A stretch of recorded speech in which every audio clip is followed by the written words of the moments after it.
Now that President Muhammadu Buhari is back to the country, the legitimacy of the caretaker leadership of his party, the All Progressives Congress, is one matter the president must confront. So much depends on his approval or disapproval. It is also not clear if President Buhari's intervention will make the issues that have fractured the party go away. My name is Femi Akande. This is Politics on Sunday. I asked the Director General of the Progressives Governors Forum why it seems some people are shut out of the affairs of the party by the caretaker committee. Now they are faced with a legitimacy crisis and relying on different interpretations of the law to prove their case.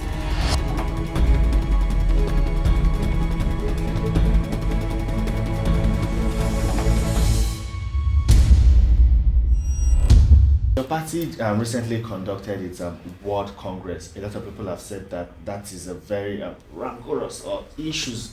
It has brought up so many issues, even though some members of your party are giving themselves a pat on the back for the success of that Congress. But some other people say it's just an attempt to paper over the cracks. What do you say? Well, I don't think there is anything beyond the ordinary that has happened. Politics is about contest. You can't have contest where there are no disagreements in the first place. So I think sometimes we try to oversimplify or try to blow issues out of proportion simply because we want to make a point. However you look at it, and it's not just a Nigerian factor, it's a global factor. Contest in politics will always come with loud noises, strong disagreements, sometimes even conflict. We are imagined, and this is the point people have to remember, we are imagined from a situation since 2019 electoral contest whereby there were very strong leadership disagreement within the party. The dissatisfaction that led to the removal of the National Working Committee under the leadership of Comrade Adams Oshumole was basically the inability to attend to those issues that were there since the 2019 contest. And conventionally, since 1999, and it's not just, again, a Nigerian factor, generally all over, people who want to contest election want to control the structures of party. And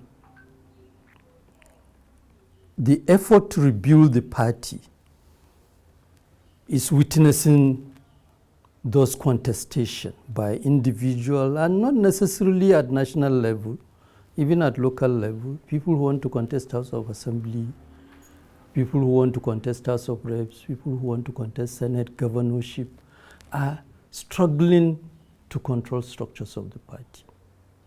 And what level is the foundation structure? And that is where the thing has, the Congress is started. But it appears as if that foundation is shaky. No, it's not. Go back and remind yourself what happened in 2014 when this party emerged. The party went through the same issues. There were strong contests. I remember very well. For instance, I come from Kaduna. Both my ward and the state congress was delayed. Our state congress was almost the last that took place before the national convention. And it's all because of a number of these contestations. Now, I keep making the point, leadership is not popularity contest. The leadership at national level, their responsibility is to sort out all the problem, all the disagreement. They have issued guidelines before the congresses. And the reference point in terms of the resolution of all the issues is whether people have complied with the guidelines or not. And that is where leadership is required to make pronouncement. And I have confidence that those pronouncements will even be made before we get to the next level, which is the local government congresses. And certainly after the local government congress, it will also come with its own issues. Now, that is why it is politics. These issues will keep happening. And we can play it up Even parties that are not conducting leadership contests, are not are not organizing congresses, they're having issues. Yeah, but just before that Congress, the Supreme Court delivered a judgment in favor of Governor Rotimi Akeredolu, but there was a split decision. The minority of the justices of the Supreme Court argued or queried the propriety of a sitting governor as the caretaker chairman of the All Progressives Congress. And some people, even within the APC, called for a suspension or a delay of the ward congresses so that issues would be resolved. But it appears as if the party, in its own wisdom, decided to go ahead with all of this, but it didn't sit down well with so many people. There are still so many issues to be resolved. Well, first, you see, the issue is that we must be clear. You know, sometimes we give ourselves powers we don't have. My understanding is that the matters of law are very serious, very important. I don't believe the leadership of the party will take any decision without the necessary legal consultation to arrive at the decision they arrived. Now, if there is a judgment, as a lay person, I'm not a lawyer, and I always make the point, I'm not a fan of going to court, you know, because once you do that, you don't have any say. You subject yourself to due process. Whatever the court say, whether you like it or not, you have to accept it. Now, it's not for me as a lay person to use my own personal interests to interpret the law. And I think that is what is happening dominantly, including even people who are lawyers. Now, I believe if I have a say within the structures of the party on a matter as sensitive as that of law, is not to go public. For me, is to engage leadership to try to ensure that I counsel them, I advise them to do the right thing in order to, because you see, I'm worried really in the sense that if you look at what is going on in the country generally, there is what I call some level of madness. We believe what we want must be the ultimate. And in the fight to get what we want, we basically sacrifice every other person. We don't have that sense of sacrifice. And at this point, I think if I'm a party member, and this is where a number of us have to really see beyond our personal vested interests, whether it is about aspiring to contest for election or aspiring to become appointed in government, we must see it beyond that. As far as I'm concerned, if there is a court judgment, the party structures have the capacity and necessary competence to do the necessary consultation to comply with the provision of the law. I will want to wait to see that at the end of the day, the court pronouncement is not, to the best of interpretation that I have read across, I don't think I should worry myself too much.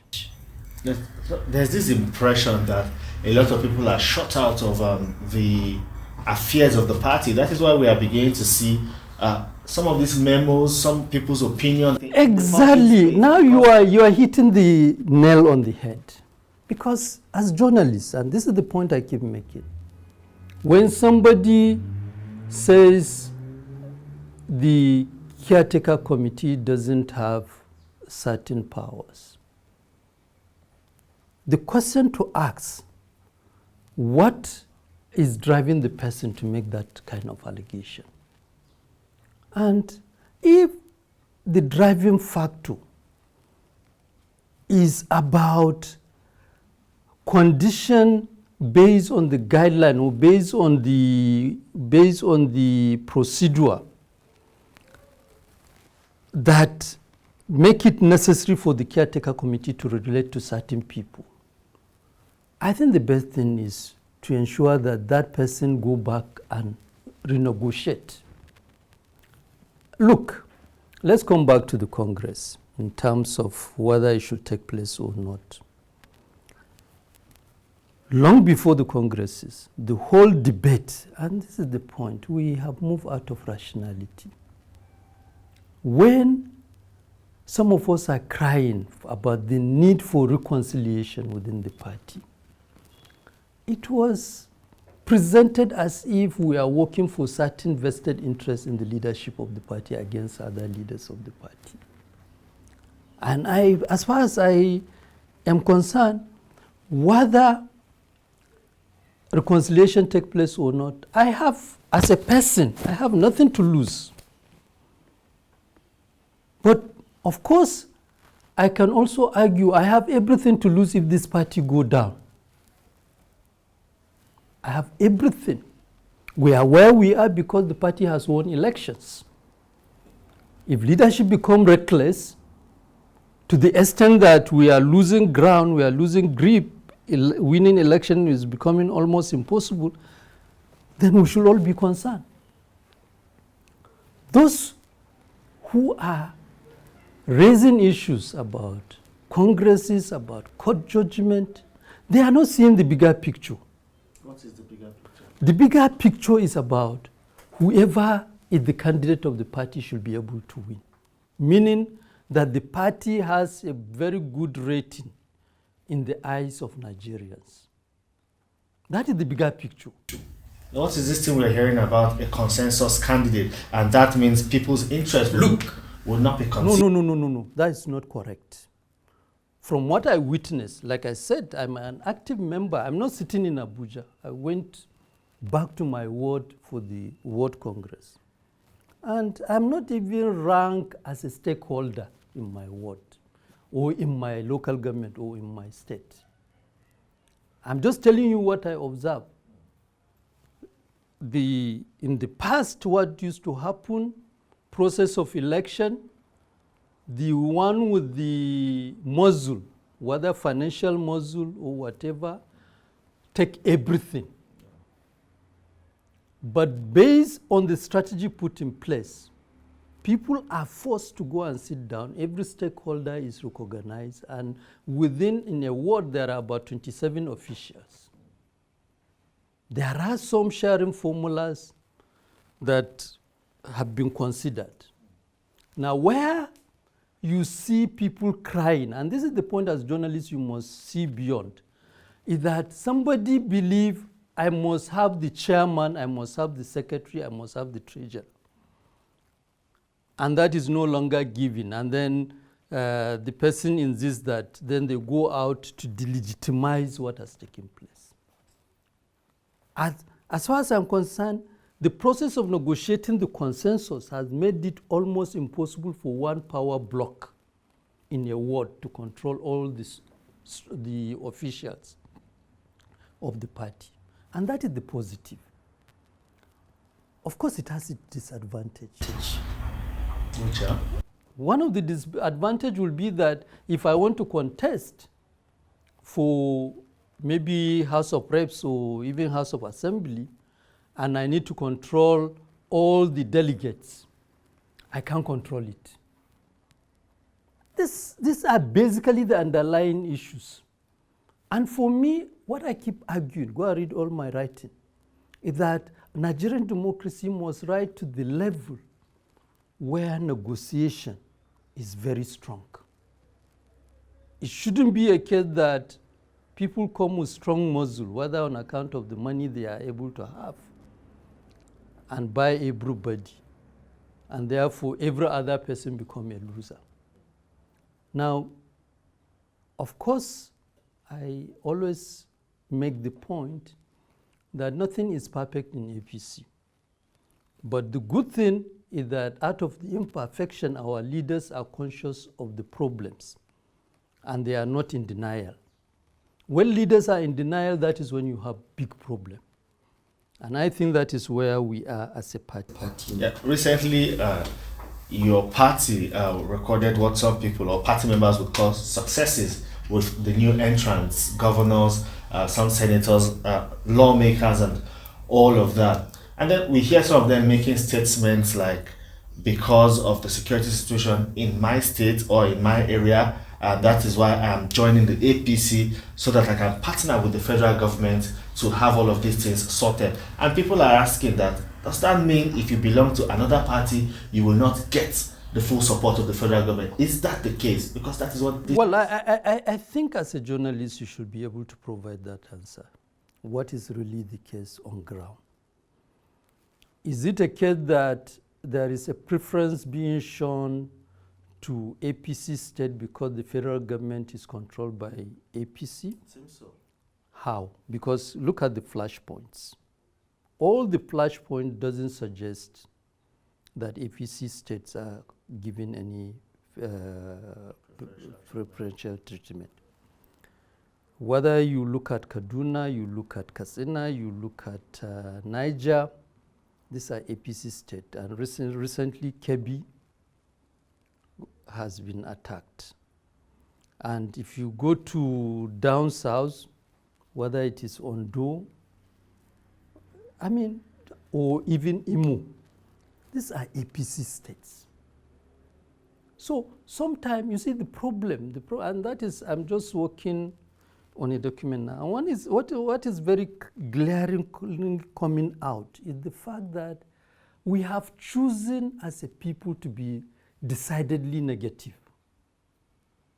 Even where we've seen objective reality that suggests things is our own attitude and the need for us to be positive that determine how we can move forward. We choose just to be negative and look at, it's a blame game, we are all victims. That is the way it is constructed.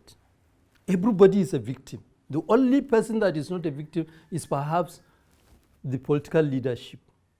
And even themselves, sometimes, depending on who you are talking to, they can tell you that they are also victims because people don't listen to them. I think as a nation, and that is what we must reorient in our democracy. We must begin to see things beyond our own narrow sentiments and have that kind of wonderful vision which make us to be committed in investing energy, resources, and time to create the kind of society we want. But why is the APC harassing and intimidating other governors to defect? Because that is what the PDP governors... Because that is what you choose to accept. Did you see APC going to harass governors? The PDP governors... If they have said so, for me, if you have said so, as a journalist, you should go beyond it. Let them present the evidence. Look, we have lived until 2015. We have lived for 16 years as opposition party. I can give you a typical example. PDP federal government deliberately between 2011 and 2015 choose to use ecological fund to give PDP states 2 billion naira. We didn't use that. We know it's discrimination, but we didn't use that in a way that make us look helpless. Our governors continue to engage PDP federal government and insist. And I remember up to the time APC came in as a federal government, these issues are still there. But you can see, if you are talking, just go and look at the reform on federal roads. Rivers State, which is a PDP state, got over 70 billion naira, which is a substantial chunk of the total percentage that went to other states.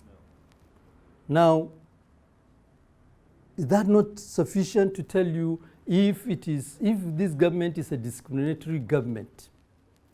Will they have nobody? They can sit on it. Nothing will happen. And go and see, check the Paris Club refund, even bailout. Now, people can play politics with anything, but it's up to us, and that is why, for me, as a citizen, I want to be positive. If PDP governors decide that the only thing they want to do is to play small politics by arguing that there are governors who are making voluntary decisions, they are being intimidated, and they fail to use their organization as a base to strengthen themselves to protect their governors, then I don't have anything to say on that. But would the APC want a situation where all the governors, lawmakers, elected political members? It's not true. Look, first, politics is a game of numbers, no doubt about it. Any politician who is not aspiring to increase membership is not a good politician. But if I can come to your house and just take your child, I mean, your child consenting to follow me, then you should ask yourself a question. As much as I can carry out an act of intrusion, which, depending on the application of the law, if I follow certain process, it may no longer be an intrusion. You also have a right to protect your child. So if you fail to protect your child to the extent that your child can make an independent decision to leave your house, I don't think you have any moral authority to complain against anybody. The people are saying we have a governor running the affairs of the All Progressives Congress. Some people are saying, come to think of it, his state is suffering. He's elected to govern his state, not to run a party. You see, we must try to distinguish. Again, this is about our sentiment. To the best of my knowledge, there is no complaint from Yobe State, to the best of my knowledge. And sometimes we play this holier than thou attitude. We know better than everybody. We criminalize everyone. Leaders are always at fault. We don't see anything good. Assuming this person who is chairman of the caretaker committee and also a governor, assuming he doesn't give sufficient time in the work of the party in Abuja, he's still there, the complaint will be different. It will be about, you see, he's a governor. He doesn't even have time to attend to the issues in the party. So now he has found a way to balance himself, to the best of my knowledge. He's running the state. I don't think there is any issue. And so long as it's a temporary appointment, I mean, it's not a question, it's not a permanent thing. That is my own understanding. But nobody knows when their tenure No. expire. Look, I have raised issues on the need for us to move as quickly as possible and finish work, the caretaker committee. So you can't tell me that we are not all interested in getting them to finish their work. We are interested. The issue is that as much as we are interested, let's all show that commitment to ensure that they've done the work the way it should be done. I don't want, as far as I'm concerned, I'm not interested in a situation whereby we do hodgepodge approach, and at the end of the day we come back to the same. We have useless leadership, which in the end everybody will be complaining. Look, get it clear, and this is the point I want to make, and I hope it will be my last point, depending on how you. Democracy is about political parties. The unfortunate reality in Nigeria is that Nigerians see more about election. Nigerians don't worry at all in terms of how healthy political parties are. When it fits us, we want to celebrate political parties of the Second Republic, First Republic, but we are not ready to invest time, energy, and resources to ensure that today's parties in this Fourth Republic are organized in the same sophisticated way. And it will take us quite some time to get to that point. It's easier to destroy than to build.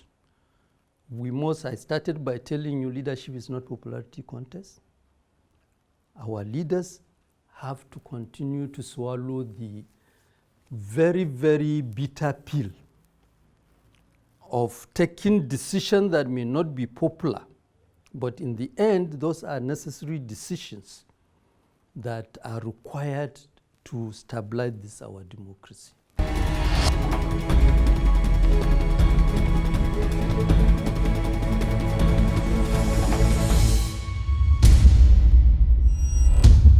That is our program for the week. You can watch it again on TVC News YouTube channel. Next week, we will continue the conversation around the politics of nationhood. Thank you for watching. My name is Femi Akande.